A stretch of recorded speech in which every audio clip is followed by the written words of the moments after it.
The other second part of our agenda is to honor two people, a young person and an older person, for work that they have been doing.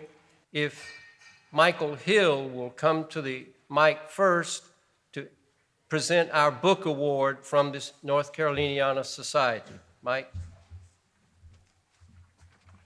Thank you, Jen. Hello, friends. This is the third year I've had the honor of making this presentation. The late John Sanders, friend of many of us, director of the school, then the Institute of Government, was a friend and mentor to tonight's honoree, Kevin Cherry.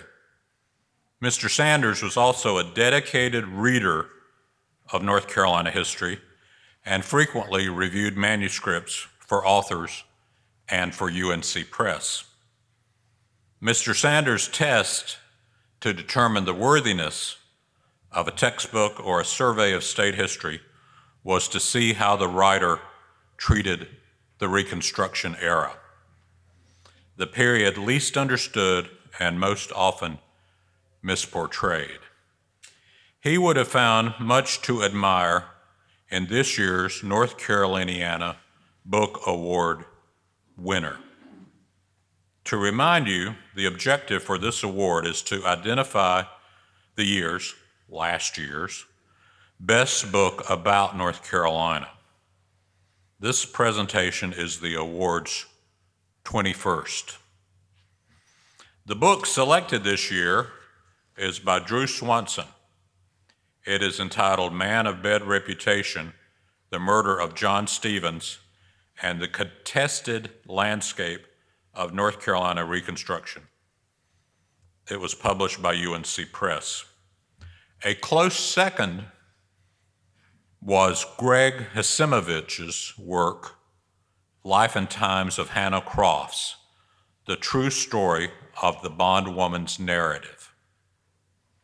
Also finalists this year were Andrew Gardner, Binkley, A Congregational History, Eric Medlin, Sawdust in Your Pockets, A History of the North Carolina Furniture Industry, and Flora Frazier, Flora McDonald, Her Life and Times.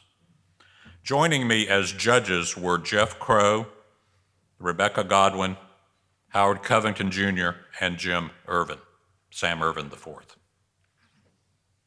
This year's award recipient, I'll call up shortly. First, I want to tell you a bit about him. Drew Swanson is Jack N. and Addie D.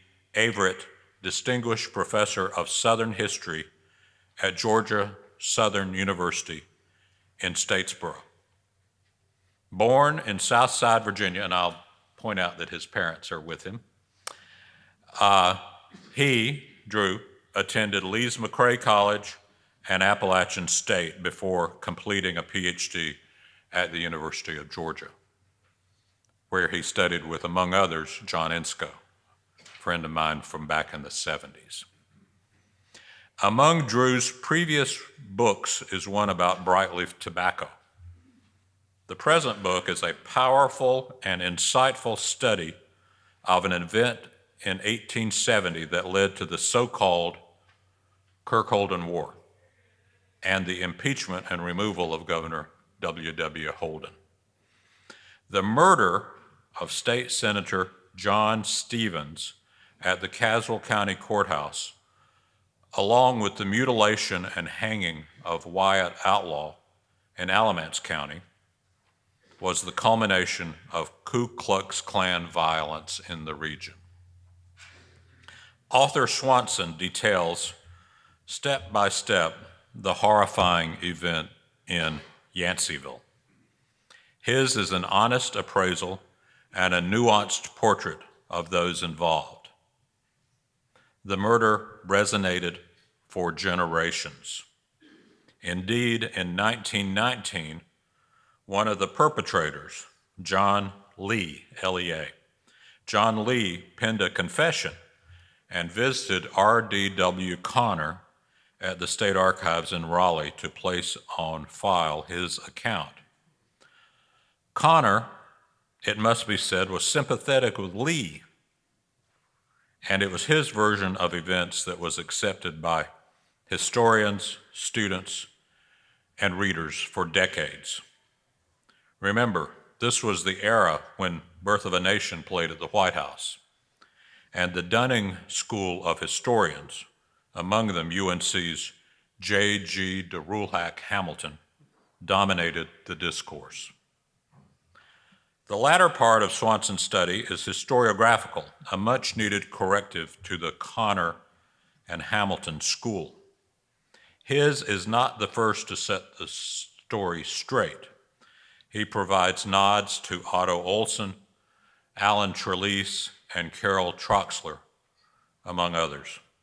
But his is a top-notch story about this shameful chapter in state history. Then Drew, come up.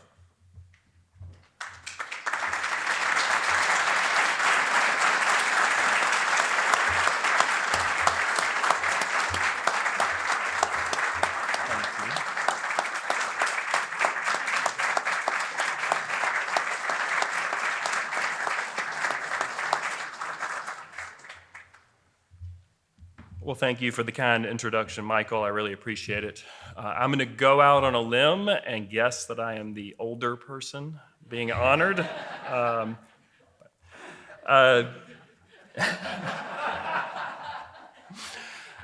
did have a few thank yous I wanted to extend. People who were important at various steps along the way in stimulating my interest in the topic and also in helping the book make it to the finish line. Maybe first my parents, along with my sister, who drove down from Virginia to be here this evening, raised me in a house where books mattered, where I was always encouraged to read, and it didn't matter if I was reading Robert Penn Warren or Robert Jordan. The important thing was that my nose was in a book. And then I encountered along the way in the educational path that I took, a set of teachers that interested a native Virginian in North Carolina's history. And that was maybe no easy task at first. At Lees McRae, that included Alan Spear, a wonderful historian of North Carolina's mountains. At Appalachian State, folks like Tim Silver, I'm blanking, John Alexander Williams helped me on that path as well. And then at Georgia, as Michael mentioned, John Inscoe, who was the sort of mentor that every graduate student would be lucky to have. And it was John that pushed me through various projects to stick with this Stephen story, to circle back to it and tell it in more detail. So I owe a great deal to him. As Michael mentioned, it's a book that tells two stories. The first one was the story I thought I was going to tell all along, which was, I hope, a more detailed account of the murder itself and its sort of trials and outcomes in its immediate aftermath. But it also became a book that was about the legacy of this event. And in many ways, to me, that became the more interesting story. Right? Because I think for North Carolina, for its past, the memory of what happened during Reconstruction, the memory of what happened in that Caswell County courthouse mattered more than the event itself, at least in terms of their power in shaping the state. And that was it was kind of a fraught story to tell. It involved with a lot of almost hubris, right? Going back and saying, here's how I would have told the story, knowing full well that in 10 or 20 or 30 years, someone will come back and tell me how I should have told the story too.